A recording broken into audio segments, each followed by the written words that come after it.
Science fiction has played with the laws of gravity so much that I didn't believe there was anything special about moving my characters from planet to planet. After taking a closer look at what we know about gravity, though, I noted some things I really should be more aware of as I continue building my Drifting Amalgams universe. Hi, I'm Casey Hudson, and I write sci-fi novels.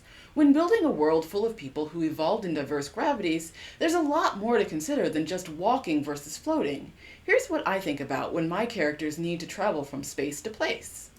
In my last talk, I discussed some effects gravity has on living things and objects.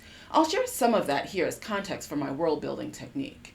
In short, gravity shaped our bodies. There's evidence that the heart and brain of land creatures are so close together because it helps us better endure 1G.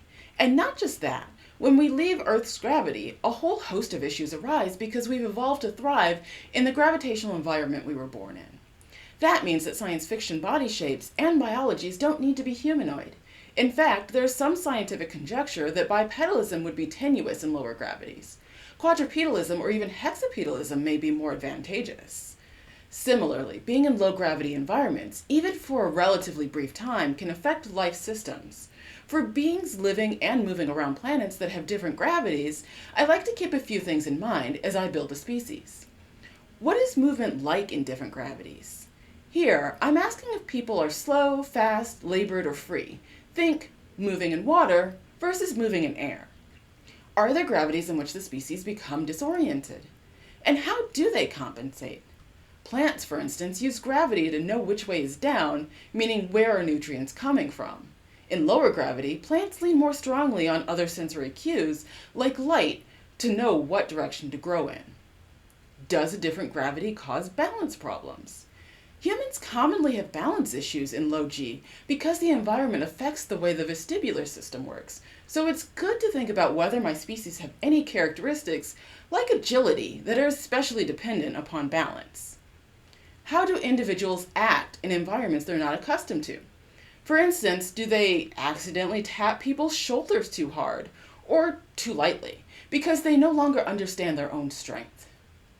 Does the body function properly? Do cells fire differently because they don't understand how to interpret new sensations?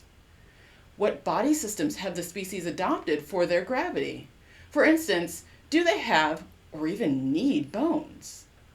What happens over time in a different gravity? Can the changes become permanent if a person doesn't go back to their home gravity for years, decades, or even centuries? And does this happen on an individual level or on an evolutionary level? There are so many areas to think about species design here, and it becomes technologically significant when I start to think about what it means for species of notably different gravities to interact. Because I'm creating a world with interplanetary, even intergalaxy trade and diplomacy, I have to think about what hospitality and mobility look like. If I were to have an intergalactic meeting, would gravity suits be provided by the host planet? Even more commonly, I think about what it means to have gravity on a space vessel. Yeah, a common idea is to have gravity and anti-gravitational mechanisms within the ship, but who are these systems attuned to? Let's say that I had a group of people from a half-G planet on the same ship as people from a 5G planet. Is the ship's default 3G? And everyone's just uncomfortable all the time? Or maybe everyone's uniforms adjust to their individual comfort, and maybe those suits slowly acclimate them to the ship's default over time if they are a long-term crew member. Something to think about. And just one quick note on the non-living.